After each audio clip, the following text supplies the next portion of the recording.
The day I stopped chasing people was the day I found myself. For most of my life, I have always enjoyed my own company. I'm the youngest daughter in my family.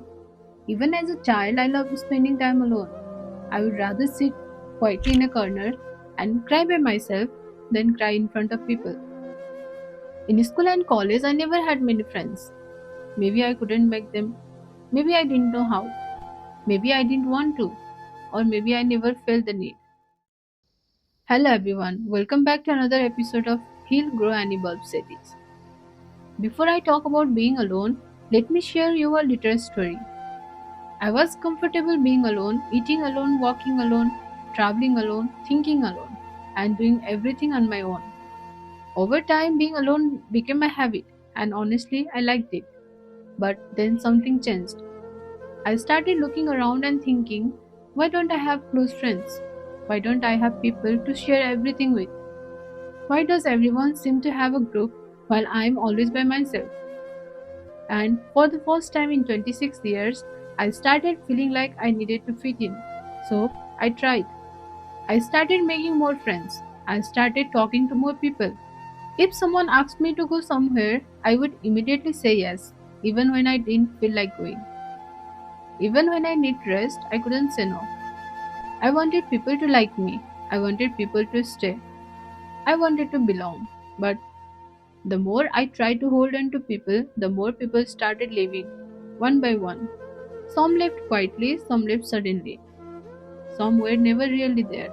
And sometimes I used to joke with myself and think, maybe God doesn't want anyone to stay with me. Then another thought came to my mind. Maybe God knows how much I love my own space. Maybe He keeps removing people from my life because He wants me to return to myself. Maybe I'm His favorite child. I don't know if that's true, but I like believing it. Still, there was a time when I felt deeply lonely. The same solitude I once loved started feeling like loneliness. And that was confusing because I was spending time alone, but I wasn't enjoying it anymore. I started feeling sorry for myself. I started comparing my own life with others. I started believing that maybe something was wrong with me. But then one day I realized something. In the process of seeking people's acceptance, I had lost myself. In the process of wanting love from others, I had stopped loving my own company, and that realization changed everything. For a few weeks, I sat with myself. No distractions, no chasing people, no trying to fit in. And slowly, I remembered something. I was actually having a good time alone. I wasn't lonely, I was just disconnected from myself. And there is a big difference. And today, I live alone again. I do almost my everything alone. I eat alone, work alone, travel alone, think alone, and recently I started reading a book called The Art of Being Alone. And honestly, it is really an art because being alone gives you something that the world can never give you.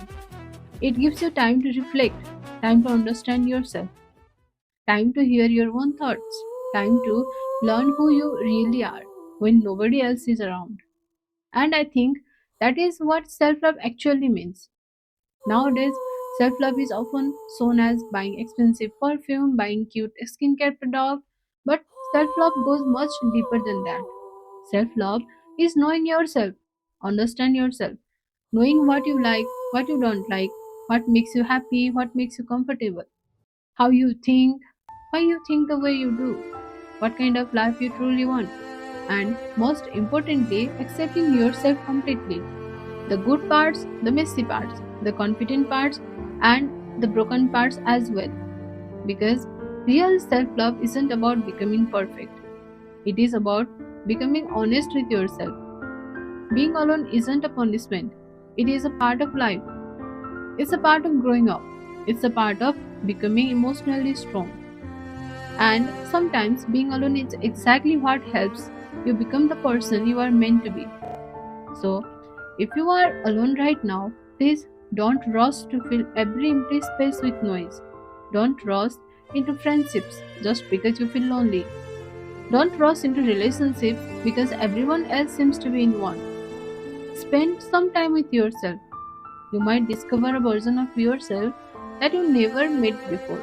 And trust me, that version is worth knowing.